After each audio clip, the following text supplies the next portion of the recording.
Novel Bumi Manusia. Karya Pramudia Anantatur. Dr. Martinet dan Maarten Nijman telah mengumpulkan begitu banyak koran terbitan berbagai kota dan menyerahkan pada kami. Mengikuti komentar dan saran-saran itu pada suatu kali Nyai menyatakan, tak bisa mereka melihat pribumi tidak fenik terinjak-injak kakinya. Bagi mereka pribumi mesti salah, orang Eropa harus bersih, jadi pribumi pun sudah salah. Dilahirkan sebagai BI, bumi lebih salah lagi. Kita menghadapi keadaan yang lebih sulit Minke, anakku. Itulah untuk pertama kali ia memanggil anakku, dan aku berkaca-kaca terharu mendengarnya. Apa akan lari dari kami, nak? Tidak, Ma. Kita akan hadapi semua bersama-sama. Kita juga punya sahabat, Ma. Dan jangan anggap Minke ini kriminal, aku pinta. Mereka punya segala alat untuk mengkambing hitamkan kita. Tapi selama tak ada di antara kita ditahan, apalagi Darsam, pihak polisi nampaknya tidak terpengaruhi. Sebuah tulisan. Jelas dari Robert Suroff. Telah menggugat keadaanku di tengah-tengah keluarga Melema sebagai benalu tak tahu malu. Ikut menyedot harta orang lain dan menampilkan diri di depan umum sebagai burung gereja tanpa dosa, orang tanpa nama keluarga, tanpa sesuatu, dengan satu-satunya modal keberanian. Jadi buaya darat. Koran itu memang bukan S.N. V.D.D. tapi harian yang sudah terkenal ketagihan skandal, sensasi di segala bidang, dengan pembantu-pembantu para maniak sensasi. Atau menurut Dr. Martinet, orang-orang sakit, semacam Titus di zaman Romawi. Ia memerlukan datang berkunjung untuk menyatakan simpatinya. Boven Waterhouden, jangan tenggelam.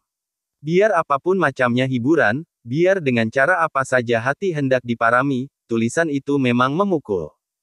Nyerinya terasa sampai ke bulu rona. Akan kuajukan pengaduan, Mama. Tidak, tegah Nyai. Kau tak bakal menang. Kalau Mama tidak membenarkan dia saja, aku sudah bisa menang. Mama ada pada pihakmu, kata wanita itu. Tapi di depan hukum kau tak bakal menang. Kau menghadapi orang Eropa, Nyo. Sampai-sampai jaksa dan hakim akan mengeroyok kau, dan kau tak punya pengalaman pengadilan. Tidak semua pokrol dan advokat bisa dipercaya, apalagi kalau soalnya pribumi menggugat Eropa. Tulisan itu jawab saja dengan tulisan. Tantang dia dengan tulisan juga. Orang yang mengaku mengenal diriku boleh jadi temanku sendiri, teman baik atau teman buruk, jawabku dalam tulisan. Mengapa Tuan tidak memunculkan muka dengan terang? Mengapa lebih suka bersembunyi di balik topeng dan melemparkan najis sendiri? Muncullah, Tuan, dengan muka sendiri. Mengapa Tuan malu pada muka sendiri, nama sendiri, dan perbuatan sendiri? Tulisan yang diumumkan Maarten Nijman itu kemudian diumumkan juga oleh sebuah koran lelang. Yang karena adanya peristiwa kematian Herman Melema berubah jadi harian umum, sekalipun advertensinya masih tetap menempati sebagian besar ruangan. Di seluruh Surabaya terdapat 6 buah perusahaan lelang. Masing-masing punya korannya sendiri. Hanya koran lelang yang sebuah ini dapat meningkat jadi harian. Berapa yang sudah kuambil dari Tuan Herman Melema mendiang? Cobalah Tuan sebutkan. Kalau mungkin perinci sekali. Tuan dapat minta bantuan dari keluarga Melema yang ditinggalkan. Malah aku sendiri bersedia. Kalau perlu bisa disewa seorang akuntan, tulisku. Sungguh di luar dugaan. Serangan padaku menderu-deru. Betul Mama, itu belum lagi kunaikkan jadi perkara pengadilan. Persoalan tidak tinggal memusat pada benar tidaknya kedudukanku sebagai benalu penyedot harta mendiang Herbert Melema. Titik bakar berpindah pada perbedaan kulit. Eropa kontra pribumi.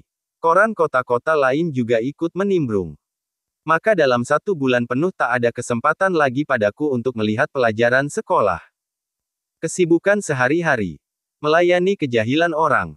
Dan semua serangan disampaikan Marter Nijman padaku untuk dijawab. Jufrau Magda Peters juga datang untuk menyampaikan simpati. Mengatakan, memang begitu kehidupan kolonial di mana saja. Asia, Afrika, Amerika, Australia. Semua yang tidak Eropa, lebih-lebih tidak kolonial, diinjak, ditertawakan, dihina, hanya untuk berpamer tentang keunggulan Eropa dan keperkasaan kolonial, dalam segala hal gelombang juga kejahilannya. Kau sendiri jangan lupa, Minke, mereka yang merintis ke Hindia ini, mereka hanya petualang dan orang tidak laku di Eropa sana. Di sini mereka berlagak lebih Eropa. Sampah itu. Kami dengarkan simpati, sekaligus umpatan itu, dengan diam-diam. Analis sendiri kami usahakan agar tetap berada di luar persoalan. Nampaknya hasilnya cukup memadai. Dengan demikian antara Nyai dan diriku lahir persekutuan menghadapi dunia luar rumah. Kalau memang kau sudah sepakat menghadapi mereka di sampingku, Minke, nak. Nyo, kau hadapi mereka sampai selesai. Kalau mereka nanti kewalahan, hati-hati, mereka akan mengeroyok. Sudah beberapa kali itu terjadi. Berani kau. Sebagai persoalan memang harus terus dihadapi, Ma. Kira-kira Minke ini, Ma, kira-kira memang bukan kriminal. Tidak akan lari. Baik. Kalau begitu kau memang tak perlu bersekolah dulu. Perkelahian ini lebih penting daripada sekolah. Di sekolah kau akan dikeroyok dan disakiti tubuh dan hatimu. Dengan menghadapi yang sekarang ini kau akan mempelajari ilmu bela diri dan menyerang di hadapan umum segala bangsa. Kau akan lulus dengan ijazah yang bernama kemasyhuran. Tidak diduga dalam sebuah koran Melayu milik orang Eropa muncul tulisan yang membela diriku, ditulis oleh seorang yang mengaku bernama Komer. Kalau Minke alias Max Taylor jelas memang melanggar hukum, tulisnya, mengapa di antara para pendakwa tak ada yang mengajukan perkaranya, melalui tuntutan, ke pengadilan? Apa mereka beranggapan hukum di Hindia Belanda belum mencukupi kebutuhan mereka? Atau mereka sengaja hendak menghina hukum dan menelanjangi ketidakdayaan para pejabat yang terhormat di bidang hukum? Atau memang tuan-tuan yang belum tentu terhormat itu ingin menciptakan hukum baru dengan cara demikian? Walhasil beberapa ahli hukum mulai bertikaian dan serangan-serangan terhadapku tersisihkan.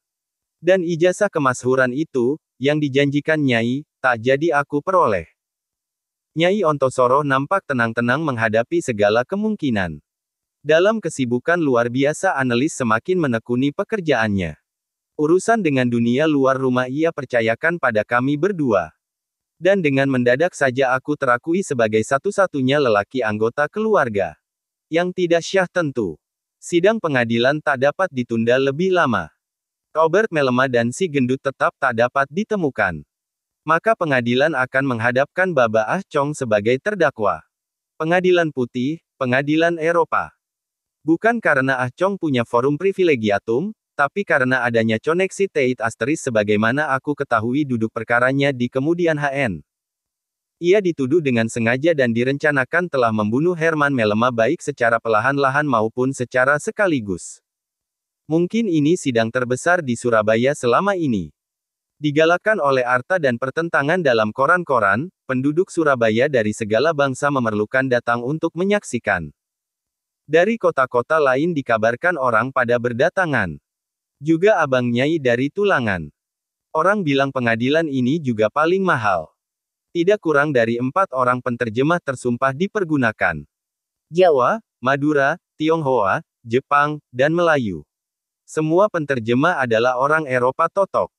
Tuan Telinga, Jin Marais dan Komer juga datang. Komer malah menyatakan, sejak ia menjadi juru warta tak pernah terjadi gedung yang sangat ditakuti itu kini mendapat kunjungan demikian meriah.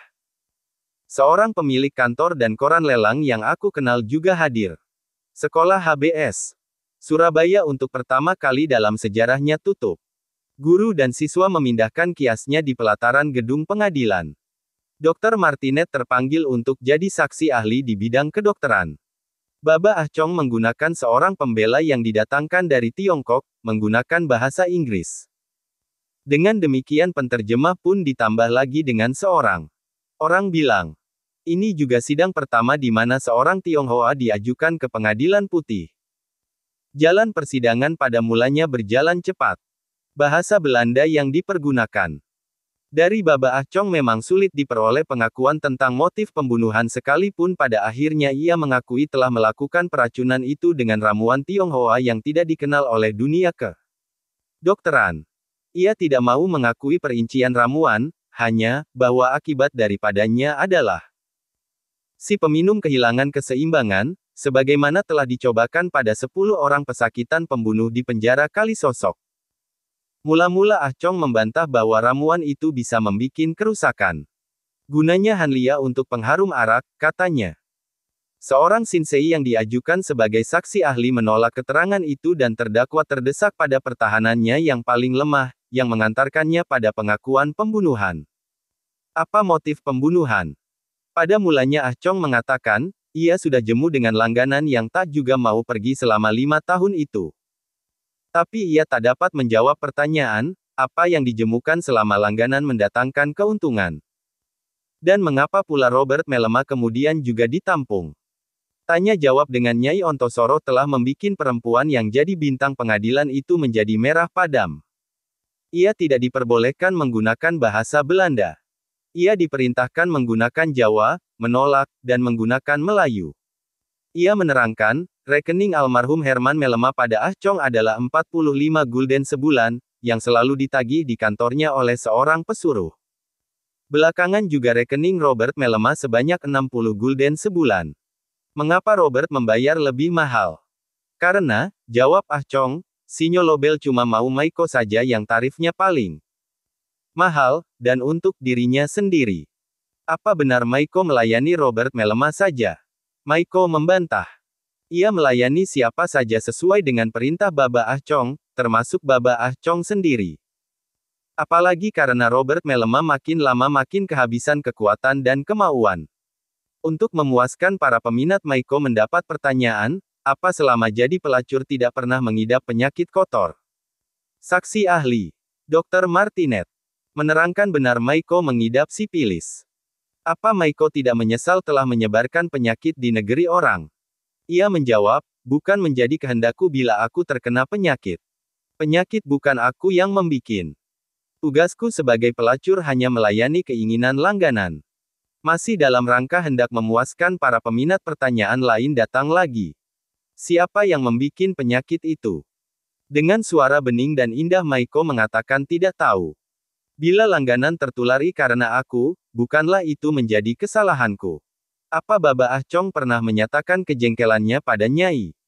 Nyai menjawab tak pernah bertemu dengan tetangganya itu seumur hidup. Ia hanya bertemu dengan rekeningnya. Pertemuannya yang pertama kali adalah dalam sidang pengadilan. Akhirnya pengadilan menubruk-nubruk pada banyak soal yang tidak selesai sehingga sering menjengkelkan orang banyak. Tak hadirnya Robert Mellema dan si gendut memang jadi penghalang yang tak dapat ditawar. Tapi dari sekian banyak tak asterisnya jawab yang aku nilai sebagai menubruk-nubruk adalah tentang hubunganku dengan Annelies. Yang membikin banyak orang tertawa bahak dan cekikikan, dan pada gilirannya baik hakim maupun jaksa tak melewatkan kesempatan untuk mentertawakan hubungan kami di depan umum. Juga hubunganku dengan Nyai ditampilkan dalam pertanyaan-pertanyaan bersirat, menjijikkan dan biadab. Aku sendiri menjadi heran betapa orang Eropa, guruku, pengadapku, bisa berbuat semacam itu. Beruntung tanya jawab itu tidak dibikin berlarut. Sekalipun aku mengerti tujuannya adalah hendak membuktikan ada tidaknya hubungan kelamin antara kami atau tidak, dan hubungan kelamin sebagai jembatan keikutsertaan kami dalam tindak pembunuhan. Ah Chong meringankan kami dengan pernyataannya bahwa baik Nyai, aku, Annelies, Darsam dan orang-orang lain tidak mempunyai persangkutan dengan pembunuhan. Dan itulah Kunri yang membebaskan kami dari perkara ini. 2 minggu lamanya sidang berlangsung. Motif pembunuhan tetap tidak diperoleh. Dari Ah Chong. Keputusan pengadilan gelombang yang mengecewakan orang banyak. Hukuman 10 tahun penjara dan kerja paksa. Tuntutan hukuman mati, karena orang timur asing telah membunuh orang Eropa dengan direncanakan, ditolak. Di samping itu terdakwa masih harus membayar ongkos persidangan, biaya penguburan Tuan Mellema mendiang dan mengembalikan kelebihan rekening yang dibayarkan untuk Robert Mellema. Ah Chong menerima hukuman yang dijatuhkan dan segera masuk penjara. Pembantu-pembantunya dijatuhi hukuman antara 3 sampai 5 tahun. Maiko diperintahkan masuk rumah sakit di bawah pengawasan dokter atas biaya Ah Chong sebagai maji, kan sambil menunggu kemungkinan dibuka sidang lagi bila si gendut dan Robert Mellema telah ditemukan.